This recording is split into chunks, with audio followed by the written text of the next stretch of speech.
저는 여러분들이 드린 선교헌금을 가지고 우리 지난 한 주간 동안 코스타리카를 잘 다녀왔습니다. 조은재 선교사님 선교헌금도 잘 전달해드리고 또 첫 번째 사역인 신학교 강의를 또 잘 마치고 왔습니다. 두 번째 사역인 우리 선교사님 가정을 어떻게 기쁨과 위로를 해드릴까, 그 사명도 어쨌든 제 나름대로는 잘 감당했다고 생각을 합니다. 그래서 가면은 웃기는 얘기도 하고 제가 얼마나 여러 가지로 제가 재주를 부리는지 모릅니다.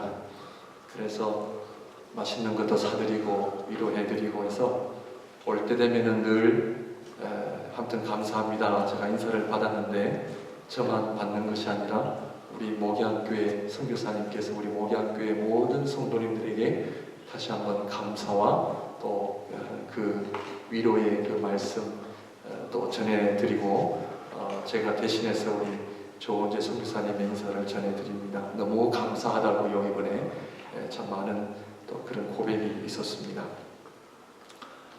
월요일부터 금요일까지 강의를 하고 또 금요일 저녁에는 졸업식이 있었습니다. 졸업식에도 모든 우리 학생들에게 졸업장도 수여식을 하고 그리고 토요일 아침 새벽 비행기를 타고 어제 저녁 8시에 도착을 했습니다. 제가 갈 때마다 하나님 앞에 제 마음속으로 하나님 이번이 마지막입니다. 그런 마음을 가지고 갑니다. 왜냐하면 목회자들을 가르치고 강의를 한다는 것이 쉬운 것이 아닙니다. 제 자신도 부족한데 내가 다른 목사님들을 가르친다 하는 그런 자격도 없을 뿐만 아니라 한 주간 동안 강의를 하면서 과연 하나님 앞에 제가 쓰임을 받느냐 하는 부분에 대해서 여러모로 기도를 하면서 갈 때마다 하나님 마지막입니다. 이제는 안 갑니다. 그런 마음다짐을 하고 가면 꼭 하나님께서 한 주간 동안 은혜를 주십니다. 이번에도 13명의 목회자들이 참석을 했는데 이번에 좀 특징스러운 것은 아마 우리 여전도에서 릴레이 기도를 해주신 덕분이라 여겨집니다. 제가 지난 2012년부터 시작을 했는데 5년째 지금 사역을 하고 있는데 올해 지난주가 최고의 은혜가 있었던 한 주간이었습니다. 얼마나 하나님께서 참 많은 은혜를 주셨는지 이번에도 한 6분의 목사님이 코스타리카 시골에서 목회를 하시다가 이 소식을 들었대요. 그래서 이 소식을 들어서 그 그룹의 리더 되는 한 목사님이 이번에 한 주간 동안 꼭 참석을 하자 해서 버스를 5시간 이상 타고 도착을 해서 같이 공부를 했습니다. 그런데 이 모든 분들이 다 은혜를 받았지만 특별히 이 분들이 오셔서 얼마나 많은 은혜를 받았는지 우리 목양교회 성도님들의 기도와 또 물질과 정말 여러분들의 헌신이 아니었다면 이번에도 이런 귀한 사역을 감당할 수 없었겠다 하는 생각이 들고요. 다시 한번 하나님 앞에 또 여러분들에게 기도와 또 후원과 물질과 여러 가지로 협력해 주셔서 오늘 우리 정장로님 기도처럼 여러분들의 그 헌금이 또 여러분들의 그 기도가 저기 멀리 있는 지구 끝에 있는 목사님들이 말씀을 배우고 은혜를 회복하는 놀라운 은혜의 역사가 있었음을 다시 한번 고백해 드립니다. 다시 한번 감사를 드립니다. 그래도 여전히 힘들어서 하나님 이제 얼마 내년에 또 해야 되나요? 물어봤습니다. 하나님께서 뭐라고 말씀하시느냐 하면은 이게 누구의 일이냐 물으세요. 너의 일이냐 나의 일이냐. 하나님께서 그 질문을 하게 하시더라고요. 내 일이지 않느냐. 너의 일 같으면 네 마음대로 해도 되고 안 해도 되지만 하나님의 일은 초이스가 없잖아요. 사랑하는 성도님들, 우리의 인생은 누구의 것입니까? 하나님의 것입니다. 우리의 것이 아닙니다. 우리는 내 마음대로 할 자격이 없습니다. 우리는 종이뿐입니다. 그렇다면 하나님께서 우리를 더 기가 막히게 사용하실까요? 내가 내 자신을, 내 인생을 더 기가 막히게 사용할까요? 요셉의 삶을 보면서 한 인생이 누구 손에 들여지느냐에 따라 그 인생이 달라집니다. 우리는 몸이 아프면 병원에 가야 됩니다. 왜냐하면 내 스스로 고칠 능력이 없습니다. 맹장이 아픈데 집에서 칼을 꺼내가지고 수술하는 사람 없습니다. 맹장 수술을 할 수 있는 전문가에게 맡겨야 됩니다. 그것이 당연한 상식이요 지혜입니다. 그렇다면 우리 모든 인생을 주관하시는 하나님 앞에 내 인생을 드린다는 것은 아까운 일이 아닙니다. 손해를 보는 것이 아닙니다. 그것이 지혜입니다. 그것이 능력입니다. 그런데 우리는 안타깝게도 지금도 우리는 살아가면서 우리는 하나님보다 내가 더 똑똑하다고 생각합니다. 내가 더 지혜롭다고 생각합니다. 내가 훨씬 더 일을 잘한다고 생각합니다. 그래서 말씀 보지 않습니다. 기도하지 않습니다. 왜냐? 내가 더 잘할 수 있고 내 경험이 더 내 인생을 복되게 할 수 있다는 생각 때문입니다. 사랑하는 성도 여러분, 우리의 인생은 우리의 것이 아닙니다. 하나님의 것입니다. 더군다나 하나님의 것인 우리의 인생을 하나님께 드리는 것은 너무나 아름다운 일이요, 너무나 축복된 일이요, 얼마나 하나님께서 그 인생을 복되게 하시는가. 저는 요셉의 삶을 통해서, 오늘 특별히 성가대의 찬양을 통해서 그 가사 한 구절 한 구절이 참 오늘 은혜가 되었습니다. 우리가 보기에는 고난의 길이요, 어려운 길이요, 왜 하나님 나에게 이런 물질과 사람 때문에 아픔을 주시는가, 눈물을 주시는가, 왜 하나님 나에게 고난의 길을 걸어가게 하시는가. 요셉은 지난주에 말씀을 드린 것처럼 13년이라는 세월을 통해서 한마디로 고생의 떡을, 눈물의 떡을 먹은 사람입니다. 그런데 41장부터 그의 인생에 반전이 찾아옵니다.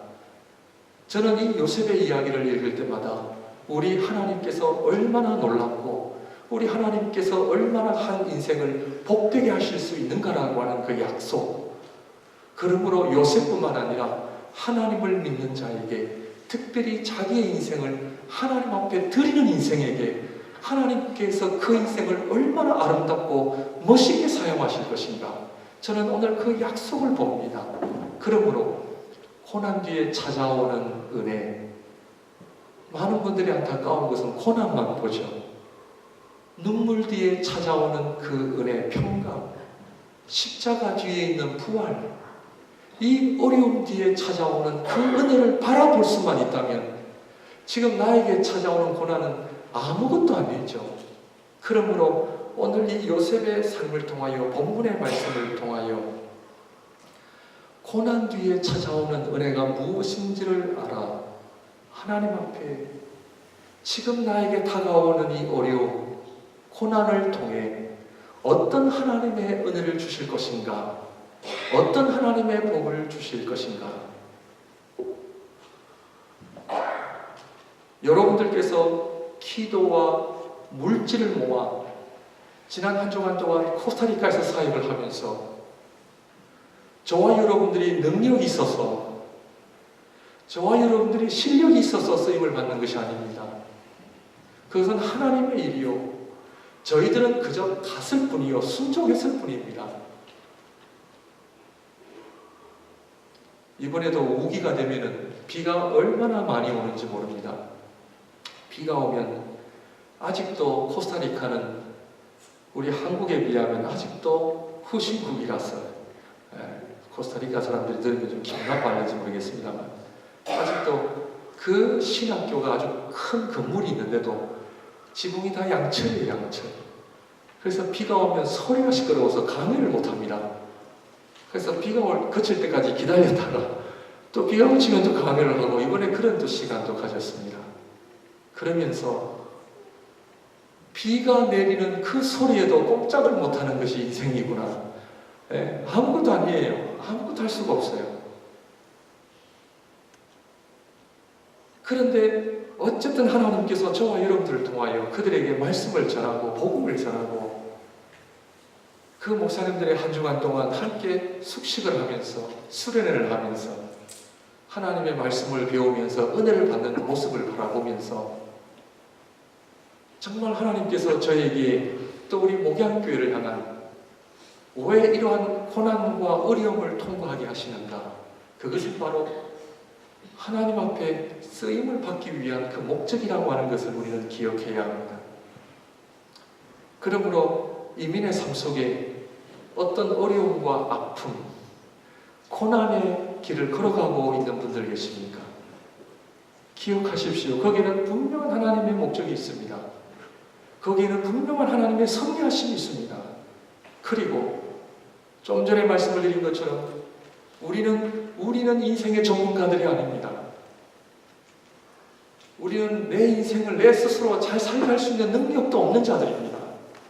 성경은 창세기 1장 1절 태초에 하나님이 천지를 창조하시니라, 그 하나님이 전지전능하신 하나님이심을 우리에게 이야기하면서 그 하나님이 아브라함에게 개입하시고 이삭과 야곱과 요셉의 인생에 개입하시는 그 하나님, 그 전지전능하신 하나님이 한 인생에 개입할 때에 어떠한 은혜의 역사와 그 하나님께서 간 부족한 연약한 인생을 통하여 어떠한 하나님의 일들을 행해 나가시는지를 본다면 이것이 얼마나 우리에게 복된 일인지 모릅니다. 그러므로 이제 42장부터 고난 뒤에 찾아오는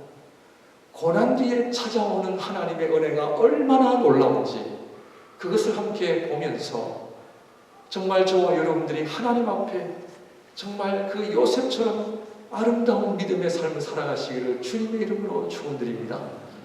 고난 뒤에 찾아오는 첫 번째 은혜는 뭐냐? 첫 번째는 하나님 앞에 존귀한 사람으로 세워짐을 얻습니다. 존귀한 사람. 요셉이 감옥에서 나오자마자 바로 왕과 모든 신하들이 그의 말을 듣습니다. 41장 마지막 부분을 보신다면 지금 모든 사람들이 누구에게 왔느냐? 요셉에게 왔습니다. 41장 57절을 봅니다.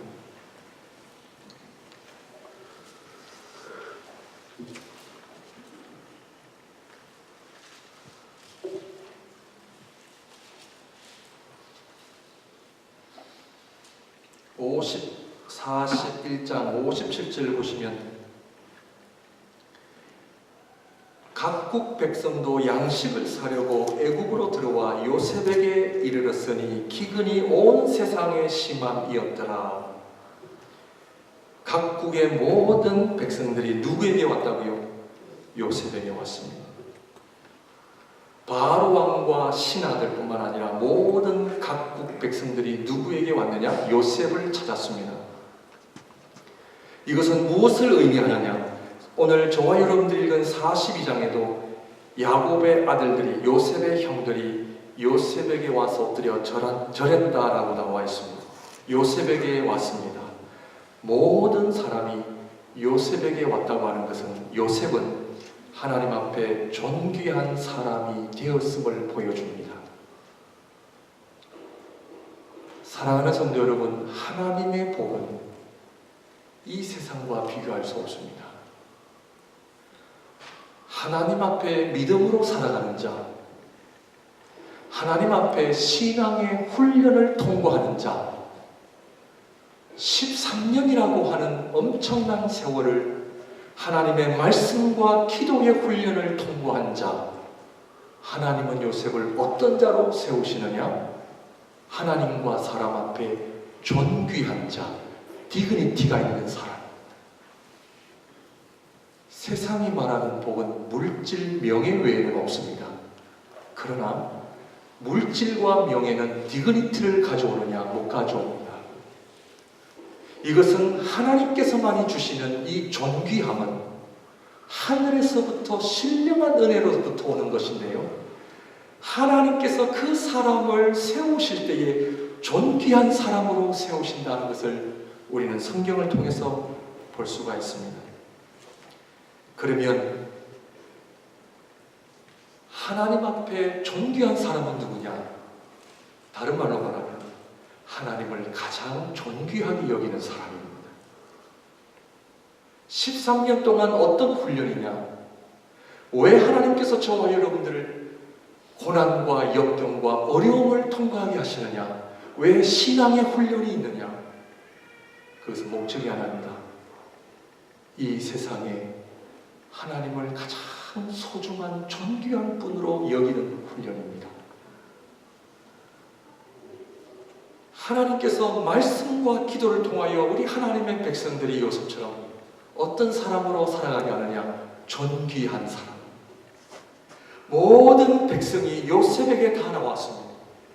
모든 백성이 굶주림 가운데 어려움 가운데 처했지만 그러나 요셉에게 가면 해결이 있고 곡식이 있고 먹을 것이 있다라고 하는 그 소망이 있었다라고 하는 거죠. 누구를 통해서? 하나님 앞에 존귀한 사람을 통해 하나님의 역사는 일어나고 하나님의 나라는 임하고 이 땅에 하나님의 일들은 누구를 통해서 일어나느냐? 하나님 앞에 존귀한 자로 살아가는 자들입니다. 사랑하는 성도 여러분, 하나님 앞에 존귀한 사람은요, 하나님께서 가장 소중히 여기시는 사람들입니다. 하나님 앞에 가장 소중히 여김을 받는 사람은 하나님을 가장 소중히 여기는 사람들입니다.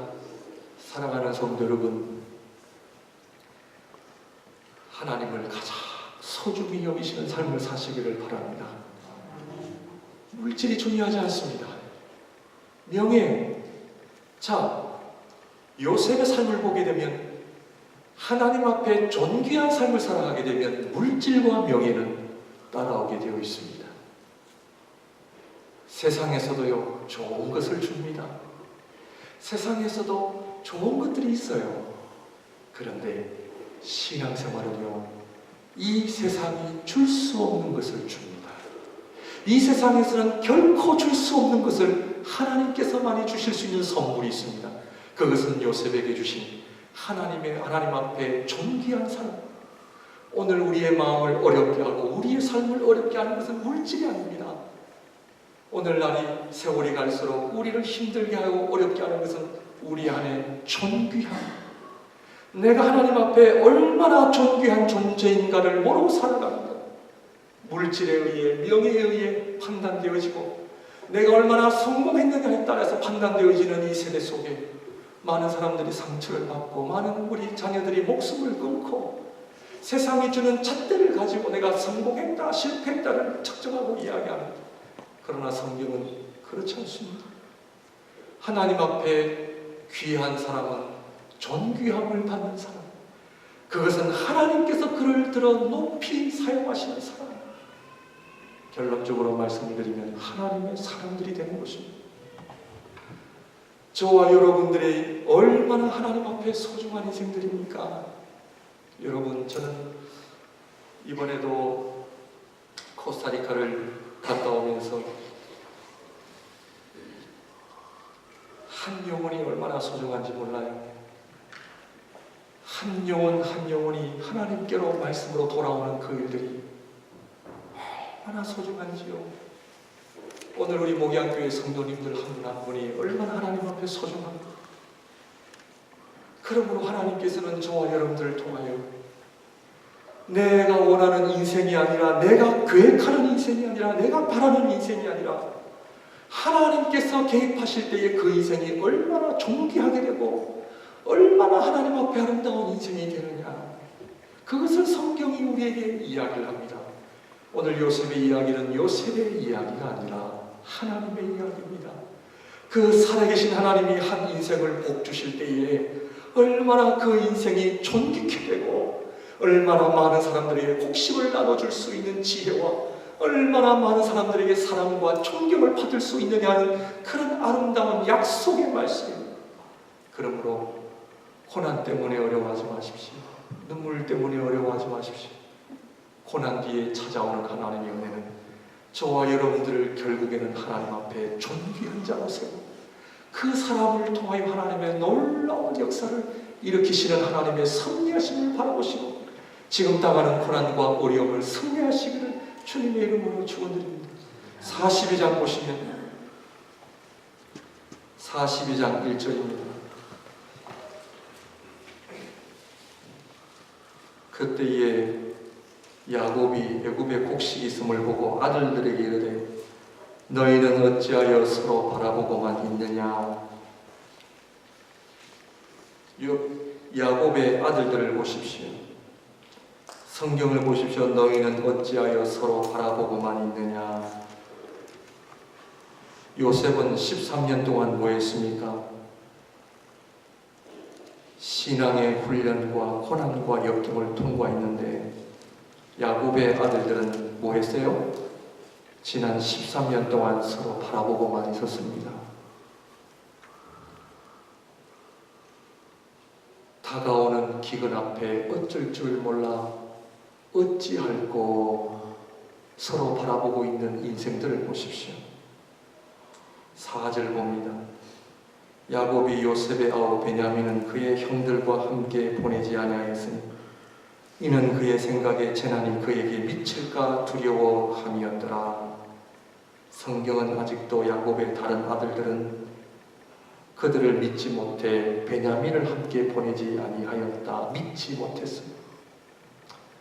오늘날 하나님의 백성들이 신앙의 훈련과 말씀의 기도의 훈련을 통과하지 아니하면은 지금 이 시대를 향한 하나님의 뜻을 모를 뿐만 아니라 어떻게 살아야 될지를 모르고 서로 바라보고 서로 믿지 못하는 신뢰가 깨어지는 고통 속에 살아가는 야곱의 다른 10명의 아들들을 보십시오. 성경은 그것을 비교하고 있습니다.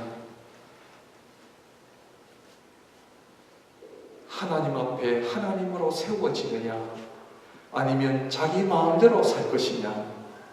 하나님 앞에 신앙의 훈련을 통하여 하나님 앞에 존귀한 자로 우뚝 선 요셉의 인생과 13년 동안 아버지 밑에 아무런 일도 아무런 신앙의 훈련도 아무런 신앙의 눈물과 고난을 겪어보지 못한 이 아들들의 모습은 어찌할꼬 해결책이 없는 모습을 보며 아직도 아버지의 신뢰조차도 얻어내지 못하는 연약한 존재로 결국에는 요셉 앞에와 엎드립니다.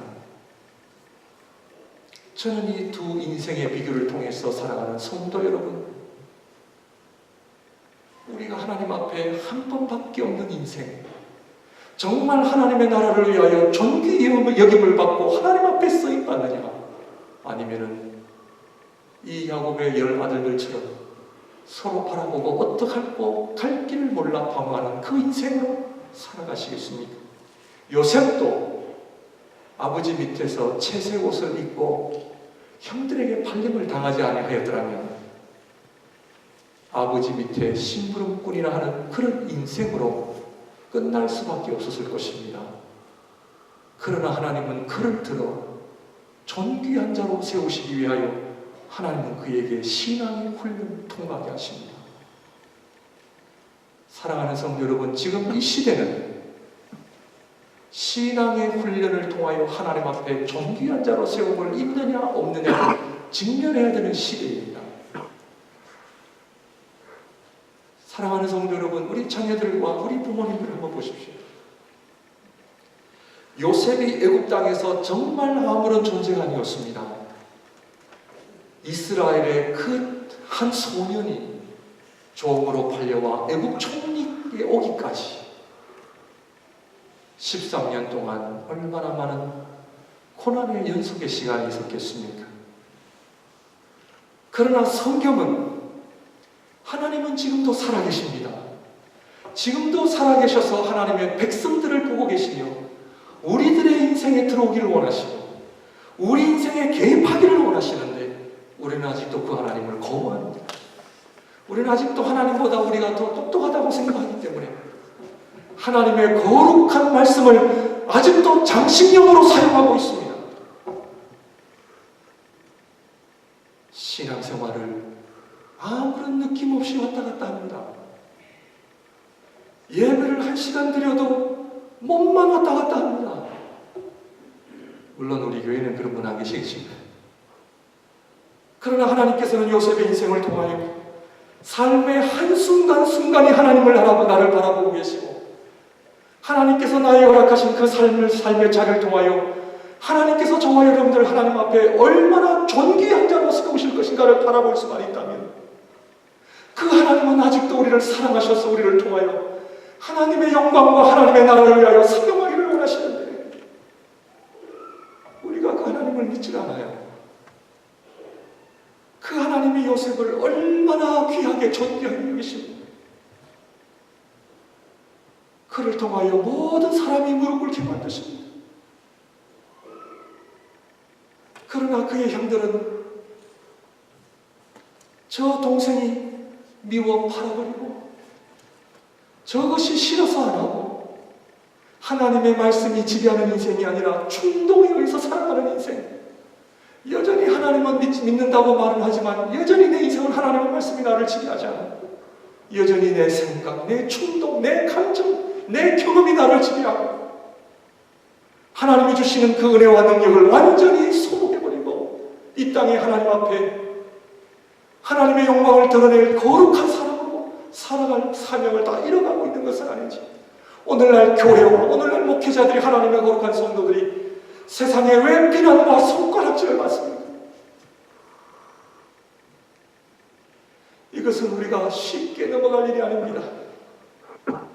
오늘날 하나님 앞에 정말 우리 한 사람 한 사람이 하나님을 제대로 믿음으로 회복하는 그런 자리에 오기를 하나님 원하십니다. 옛날처럼 교회를 나왔다 해서 은혜 받는 거 아닙니다. 옛날처럼 누구 따라다닌다 해서 은혜 받는 거 아닙니다.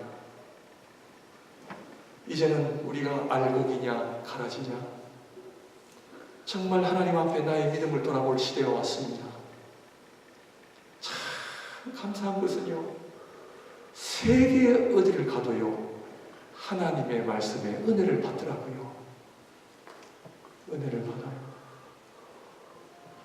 이번 한 주간 동안 제가 뭐를 했습니까? 하나님의 말씀 외에 전한 거 없습니다. 하나님의 말씀이, 어떤 목사님은요 우시더라고요. 자기가 지난 20년, 30년 목회하면서 하나님의 말씀에 귀를 기울이지 않았대요. 우는 목사님도 계셨습니다. 정말 하나님 앞에 겸손히 그 말씀에 귀를 기울이지 않았대요. 사랑하는 성도 여러분, 오늘 요셉의 이야기를 통해 우리가 정말 바라고 원하는 것들, 하나님께서 해결해 주실까요? 안 해주실까요? 삶 42장 한 구절만 봅니다. 9절 봅니다.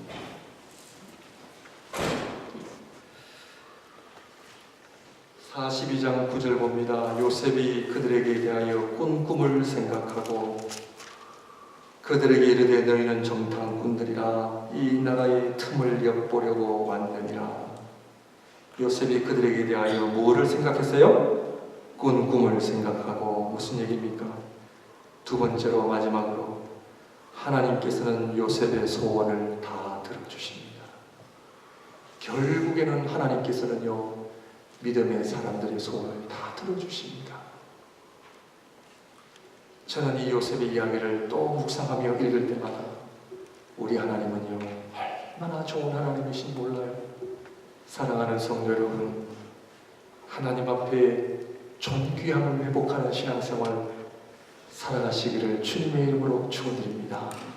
그리고 하나님 앞에 여러분들의 소원 아뢰십시오. 하나님께서는 그 소원도요 하나님께서는 들어 응답해 주십니다. 그러므로 하나님 앞에 말씀을 붙잡으시기를 바랍니다. 기도의 삶을 위해 여러분들의 삶을 들으시기를 바랍니다. 기도하겠습니다.